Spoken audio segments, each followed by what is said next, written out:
Welcome back to the Kingsway Podcast. So glad you're here. Hey, Jesse joining us, back at it. What's up? What's up, man?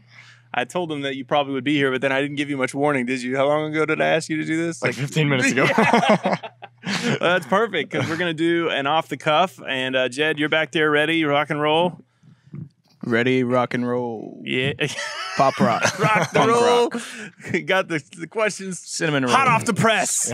Right? Sandstone. Sandstone. I don't know. Sandstorm. Darude. Darude Sandstorm. I just taught you guys the techno version. Oh, my gosh. Yep, behind the scenes. I was trying to put some vibes, you know, before we got on. Get us all There was prepped a and vibe. ready. We got some 21 Pilots. Got some old POD. Got some PAX God. 217. Only the 90s speaking a different kids. language. Only the 90s kids. That's a different language. Homeschooled 90s kids will know. Unfortunately, you're right. Yeah. I'm up with you, man. Yeah, I love it. Well, we're going to do another off the cuffs kind of podcast today. If you've never seen an off the cuff before, it's pretty simple. Jed kind of puts together a few questions and then off the cuff kind of asks us to answer them. Jesse, I think that was the other podcast you were on, right? We did an off the cuff. Off the cuff. Okay. So I know one of the things Jed and I were just talking about, we're going to do kind of a special on like what I personally have kind of been reading and learning. That'll be another one probably next week. Yeah. I just sounds plan great. on that. But this week will be a specific off the cuff for whatever that is. And Yeah. I hope we're smart. I have my Bible on my phone close. You know, I'm like, yeah, off the cuff. Help!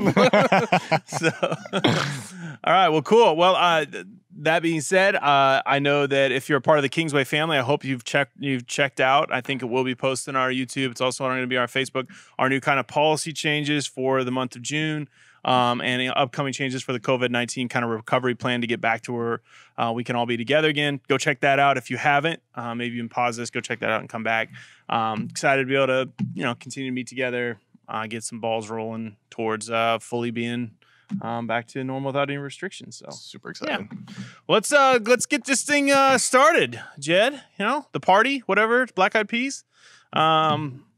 Let's only someone get that joke. I love it. Let's get it started. You got a question for us off the cuff? Off the Here we go. cuff. All right. Okay. Dad jokes are flying high. Here's a polarizing one, Oh gosh. Uh-huh. but kind of a silly one. Okay. Ready? You have the power to rid the entire earth of one fast food chain. Oh gosh. What are you killing? One fast food chain. I can destroy it with a snap of my fingers. Never existed. It's Never gone. existed ever, Ever. That's different. bro. We can change it. I No. mean, we make the I rules. like this. I mean, normally I like to go with the one that I would just turn every fast food chain into. Like that seems a little bit, but I like the negative. So I'm gonna give you both though. That's right. off the cuff. Do it. I'll give you the one that I would go away. I'd give you the one that if I only had one to go to for the rest, you know what I'm saying? Mm-hmm. I'll give you that one. I like that. Okay, what's going away? Arby's is gross. Dude, facts. Arby's is so gross. Facts. That is Okay. a good one. What about those curly fries? I see. That's what I was thinking too. Oh man, you're right. Like, something has to go. Dude, curly fries. Take one Oh, for the team, man. curly But fries. you're definitely right. Take one for the You're team. definitely right. That's the only redeeming factor about that. But dude, sometimes I'm not gonna lie. Sweaty meat. I want a roast beef sandwich just for the curly fries. Like I didn't want a roast beef sandwich, but I want those curly fries. We bring home Arby's for my dad when we go to Springfield, and we have to put it in the trunk because I can't smell it on the whole way home. Wait, whoa. You put your dad's food in the trunk? Yeah, we bring it home in the trunk. Do you make him eat it back there if he's in the car? You put Well, him we're in the taking it trunk home. and then I mean, you make we just- him eat it in the He's trunk? at home, and then Okay. we're doing stuff in Springfield. I can't smell it. I Do can't you eat smell his it. curly fries? I'll take a couple curly Yeah. fries. It's not like I'm not going to eat a couple curly fries. All right. What's yours? There's a couple that come to mind that I immediately am like, no way, whatever. Bojangles. If you've ever had Bojangles, it is terrible.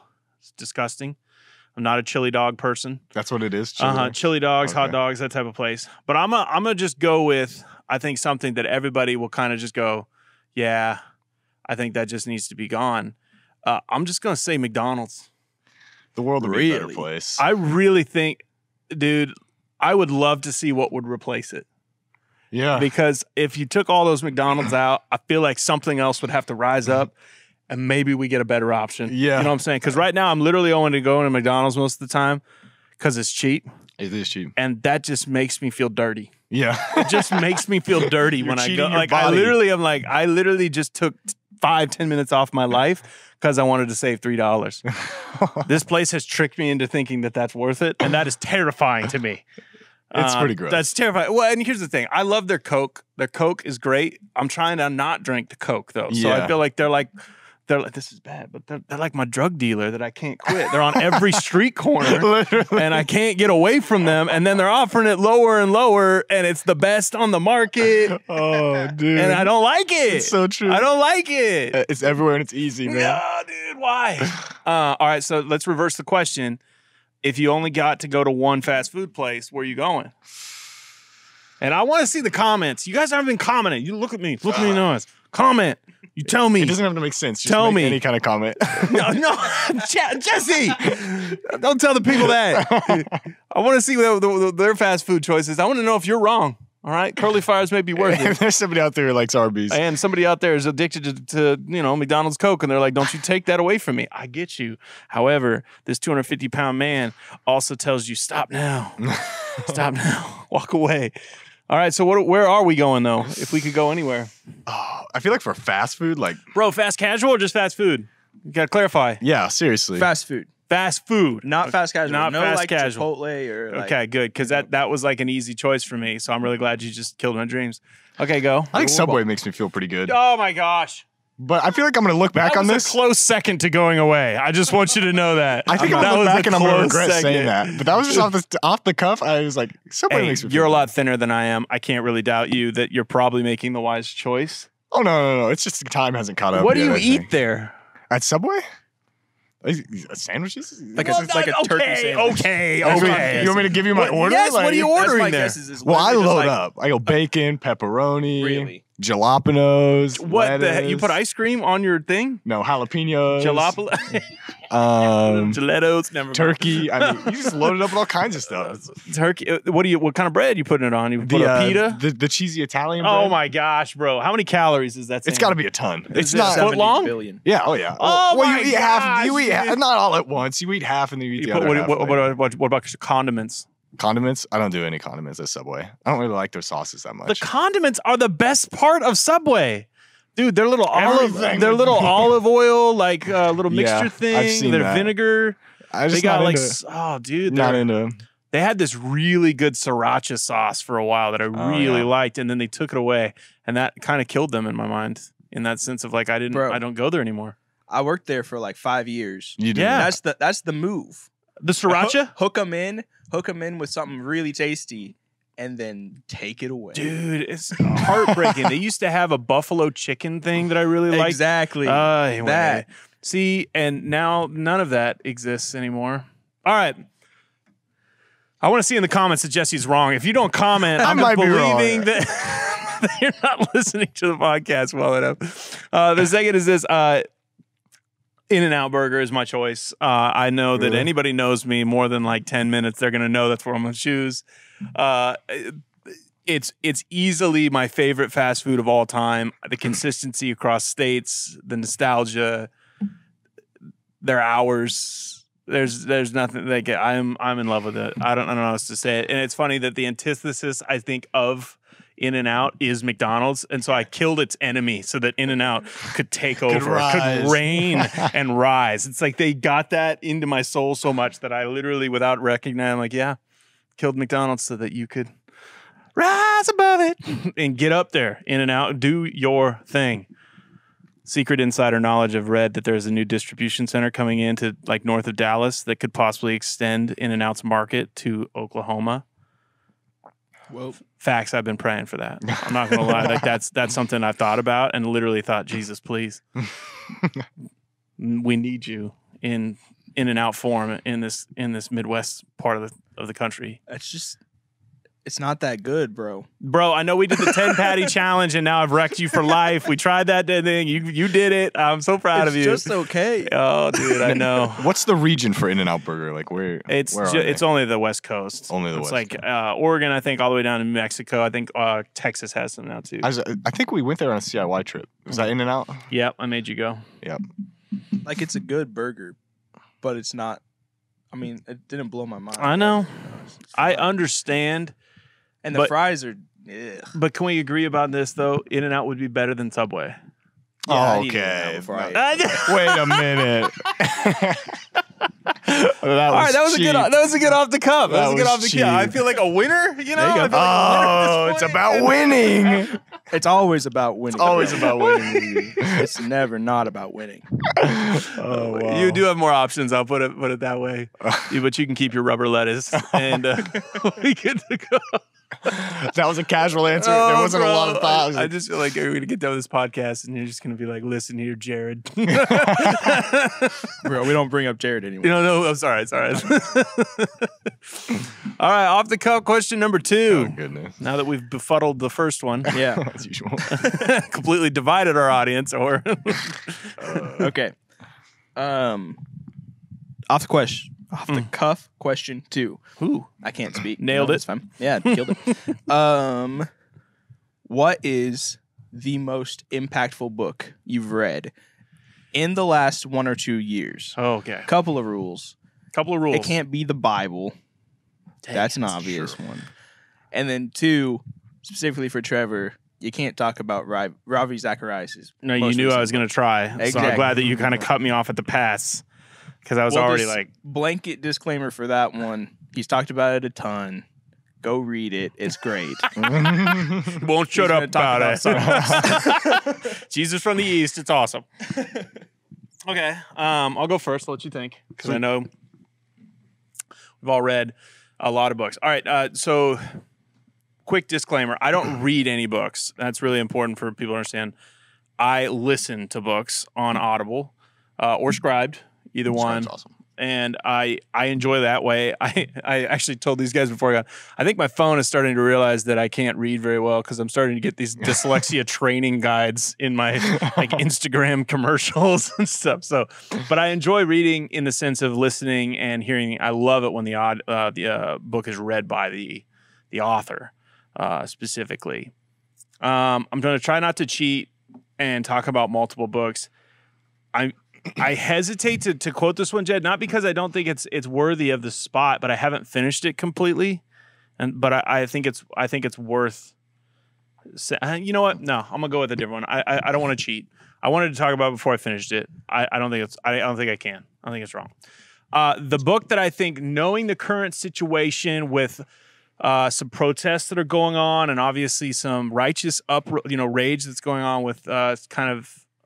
George Floyd's death, and something that I wish more of us would read and look into. Highly recommend a book called Talking to Strangers by Malcolm Gladwell. Talking to Strangers by Malcolm Gladwell.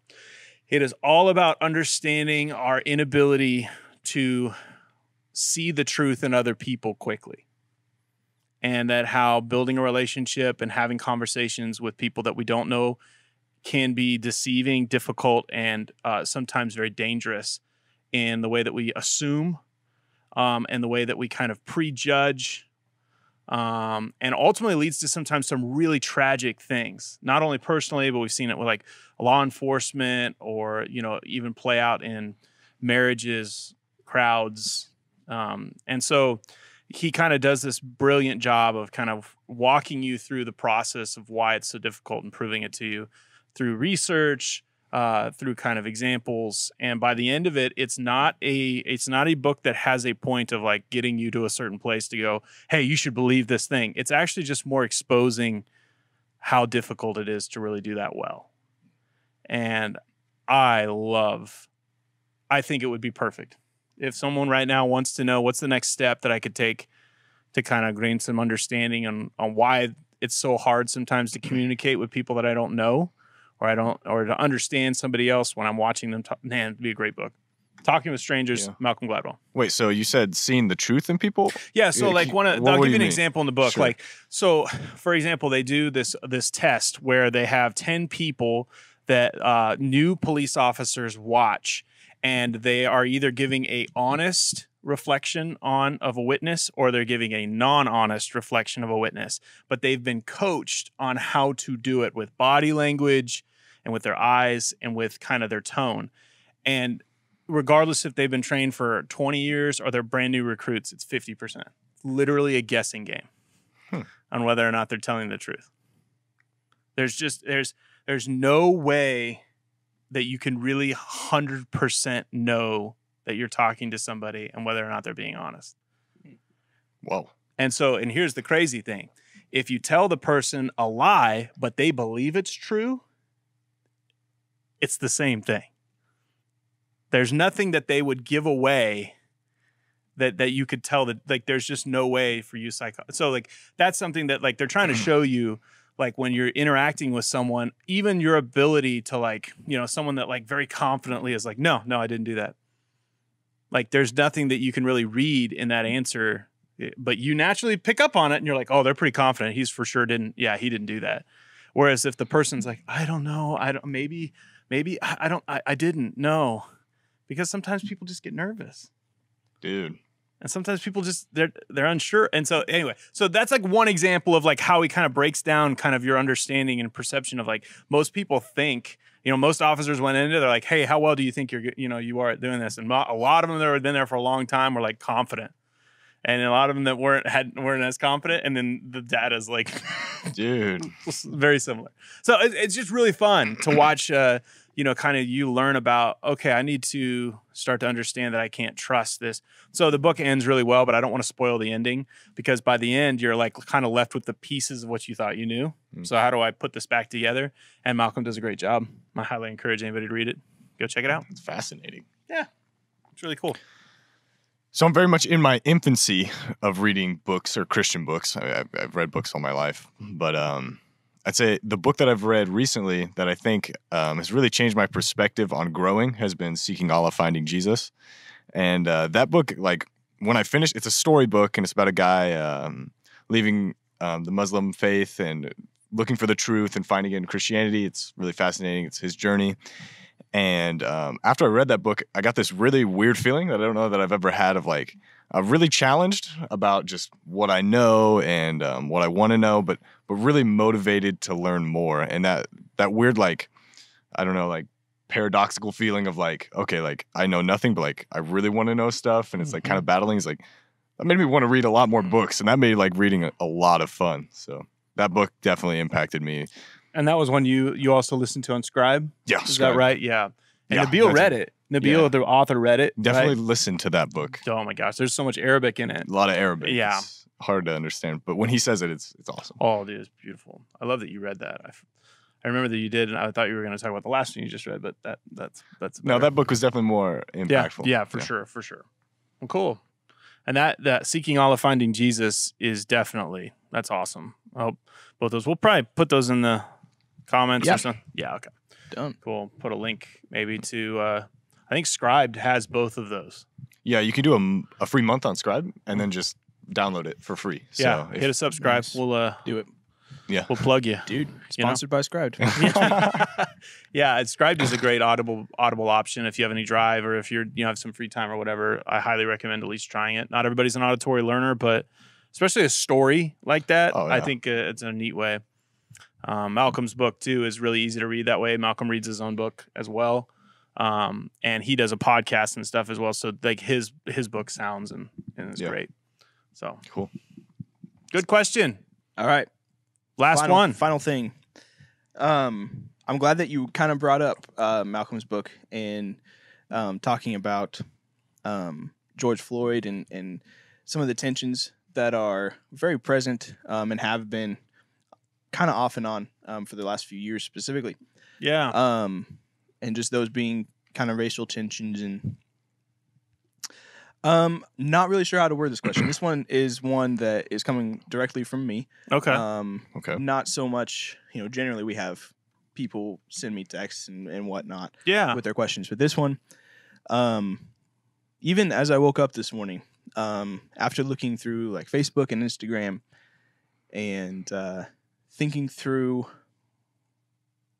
I feel like a lot of what I see, I can think of specific posts where people either imply or even I've seen them directly say that if you do not speak out publicly on your social media platform against what's happened and or show your support for the Black community, then you are by default siding on the other side. So like your silence says something. Exactly. Yeah. Which I can see where they're coming from, but I also think it's really dangerous to say if you're not posting on Instagram against it, then you're with you're against the Black community.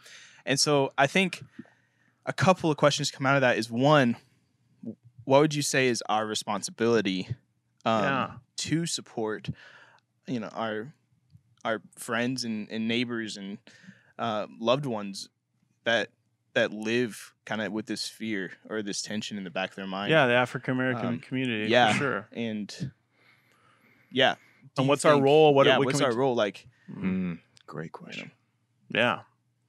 I mean, off the cuff, I mean, it's always good to have that. And I know I mentioned that, we probably were going to get a question or hopefully have a question like that. And I'm glad that you took it as kind of a, place. You're not alone. I think I wake up, I'm sure if you turn on any social media at all right now, it's everywhere. Twitter blew up. I mean, it's, you get on Twitter, it's. I think too, like, one thing I saw today that was helpful for me was this post.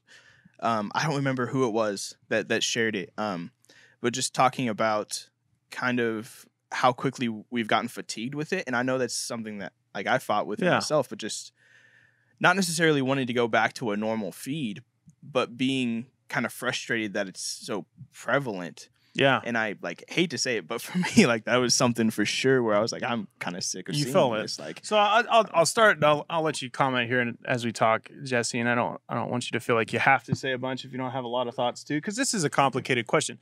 Here's the thing. We were talking about this right before we got on, and you were saying how hard it is. Just like sad, whatever. Depressing, uncomfortable.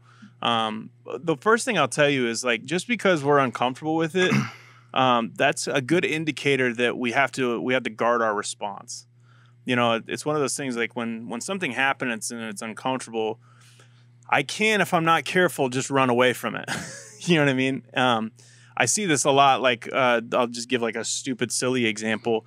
Like with my kids, if I hear them fighting in the other room, I really don't want to go help. Like, you know what I mean? Like, I'm like, golly, I was doing something. I'm busy. Yeah. Like, I'd really rather just not have to do my own thing. I was reminded of a study done, I think it was at Moody Bible College. I'll have to double check this, but Lito Solorio, a preacher out of Wichita, used the research that was done by a Barna group using this preacher's class, I think at Moody. And they were teaching on the Good Samaritan. And they set up a social experiment where they told these 10 seminary students they were going to have to go across campus, but they were going to have to preach a sermon on the Good Samaritan for the local radio station. And they all needed to record it. So they told them to meet one place, and then at the last minute, they told them, no, I'm sorry, we had to change our recording place. You got to go across campus, and you're late. And lo and behold, they had set this up so that halfway across campus, already being late, they would run across an individual that was having a heart attack. And this person would ask for help. And not a single one of the seminary students stopped. When I heard that, I wish I would find myself being the one that would stop, right? Like, I wish that's how I identify myself.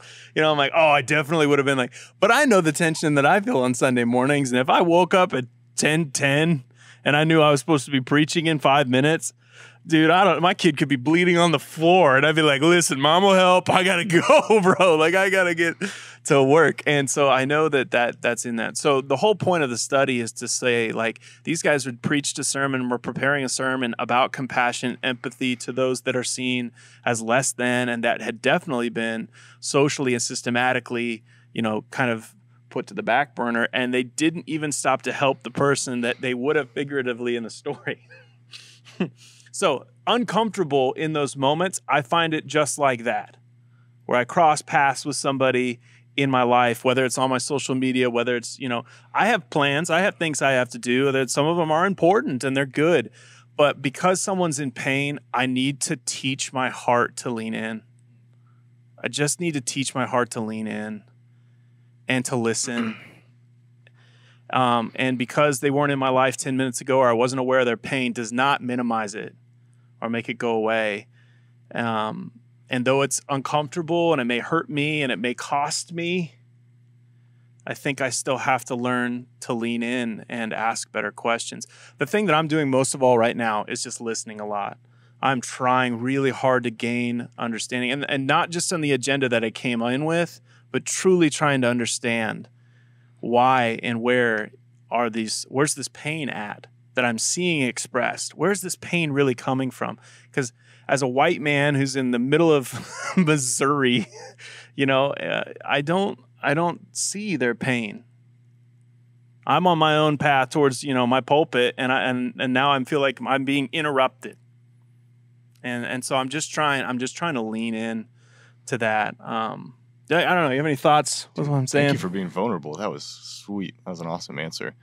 I think for me, as just a human, I feel a conviction to do something about evil, And I was thinking about it the other day, and really, I think I've been protesting for a long time against all kinds of evil, and that's because that's what following Jesus looks like. And for me, my conviction is to protest, metaphorically protest by taking the life that I could have had and giving up for life for the gospel. I think taking those steps to figure out what it looks like to live for Christ is constantly laying down your selfishness, laying down your own opinion, laying down your wants and your needs, and then asking what he would want you to do. And I know that's difficult, not to just do once, but over and over and over and over again. I'll tell you, if I could say one thing to you, Jed, when you wake up, and then maybe everybody else, when you wake up in the morning, if you're not asking Jesus to do more than just alleviate the uncomfortable and to remove it from, then you're not asking the right questions, and you're not asking God to do the right thing. I need to ask, and I think we need to ask the question of, what's my role? What do I need to learn? How do I help move your kingdom forward? And I think it's going to look a lot more like Good Samaritan stories than it's going to look like good preaching. I really do. And so I think it's going to take each of us interacting with people with empathy and willing to reach out, willing to listen, and not come in with our pre-planned ideas of how we're going to move things forward. Because I think these are pause moments for us to truly say, okay, what does it look like?